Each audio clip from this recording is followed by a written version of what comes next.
Hello friends, இந்த வீடியோவில் நம்ம என்ன பார்க்க போகிறோம் அப்படின்னா, என்னுடைய டாட்டர் வந்துட்டு என் வீடை வந்துட்டு அழகாக எப்படியெல்லாம் வரைஞ்சி வந்துட்டு நிறைய ஃபோட்டோஸ் வச்சிருக்காங்க அப்படின்னு தான் பார்க்க போகிறோம். ஸோ வீட்டினுடைய ஸ்டார்டிங்கில் வந்து பார்த்திங்கன்னா 4 பேருடைய நேமை போட்டு அழகாக வந்துட்டு ஒரு நேம் போர்டு மாதிரி மாட்டி வச்சிருக்காங்க. அடுத்த எடுத்த உடனே வந்து பார்த்திங்கன்னா ஒரு புத்தர்னுடைய போட்டு தியானம் பண்ணுற மாதிரி. அடுத்த எடுத்து வந்து பார்த்திங்கன்னா என் டாட்டருக்கு ரொம்ப பிடிச்ச வந்து பார்த்திங்கன்னா சின்சானுடைய அவனுடைய ஃப்ரெண்ட்ஸ் எல்லாத்தையும் அழகாக வரைஞ்சி வச்சிருக்காங்க. அதுக்கப்புறம் வந்து பார்த்திங்கன்னா ஒரு ஃபோட்டோ வந்து கட் பண்ணி அழகாக இருக்குங்கிறதுக்காக வந்துட்டு ஒரு டிவி ஃப்ரேம் பக்கத்துலேயே வந்து கட் பண்ணி வச்சுருக்காங்க. அடுத்தது வந்து பார்த்திங்கன்னா இந்த விண்டோவிலலாம் வந்து பார்த்திங்கன்னா இது மாதிரி நிறையா டிசைன்ஸ் எல்லாமே செஞ்சு நிறையா அழகாக ஒட்டி வச்சிருக்கு. பார்க்கவே வந்து பார்த்திங்கன்னா ரொம்ப சூப்பராக இருக்கும்.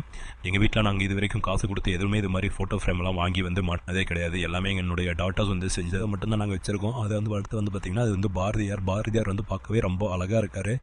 ரொம்பவே சூப்பராக இருக்கும். ஸோ ஃபைனலாக நான் வேணால் பார்க்க போகிறோம் அப்படின்னா, ஸோ இது டாட்டர் வந்து இனிஷியல் ஸ்டேஜில் ஒரு அழகாக இருக்கிறதுக்காக செஞ்ச ஐட்டம்ஸு. ஸோ இதெல்லாமே பார்க்கவே ரொம்ப சூப்பராக இருக்கும். உங்களுக்கு இது எல்லாமே பிடிச்சிருந்துச்சுன்னா லைக் பண்ணிவிட்டு சப்ஸ்கிரைப் பண்ணிவிடுங்க.